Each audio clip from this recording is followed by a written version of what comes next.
በግንኙነት ሰዓት ሴት ልጅ ከላይ ከሆነች ብልት የመሰበር እድሉን ከፍ እንደሚያደርገው ታውቃላችሁ? ብልት ይሰበራል እንዴ ቦነስ ስትሉ ይሄ ነገር የሆነት አጥንት ነው እንዴ ልትሉ ትችላላችሁ።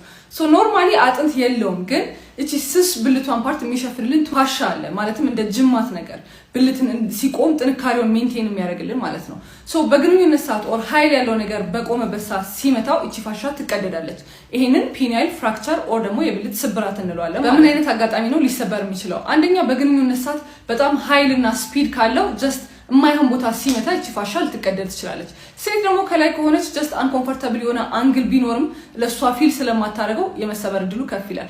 በተጨማሪ ደግሞ ራስን ማርካት ላይ በጣም ኃይል የምትጠቀሙ ከሆነ በዛ ሰዓትም እቺ ፋሻ ላይ ጉዳት ሊደርስ ይችላል፣ ማለትም ሊሰበር ይችላል ማለት ነው። ሶ ልክ በተሰበረበት ሰዓት ምን አይነት ምልክት ታስተውላላችሁ? አንደኛ ፖፒንግ ሳውንድ ኦር ክራክሊንግ ይሰማችኋል። ከዛ ዛጋ ህመም ይኖረዋል፣ ያብጣል፣ ደም የመቋጠር አይነት ነገር ይኖረዋል ማለት ነው። ልክ እንደዚህ አይነት ነገር ሴንስ እንዳደረጋችሁ ድንገተኛ ነው፣ አስቸኳይ መታከም ያለበት ነገር ነው። ምክንያቱም ዝም ከተባለ ሽንት ትቦ ላይ ጉዳት ያደርሳል፣ ኢንፌክሽን ይፈጥራል፣ ወደ ጋንግሪን ሊሄድ ይችላል። በአጠቃላይ ወደፊት ብልት የመቆም ችግር ሊያስከትልባችሁ ስለሚችል ቶሎ መታከም ያለበት ነገር ነው።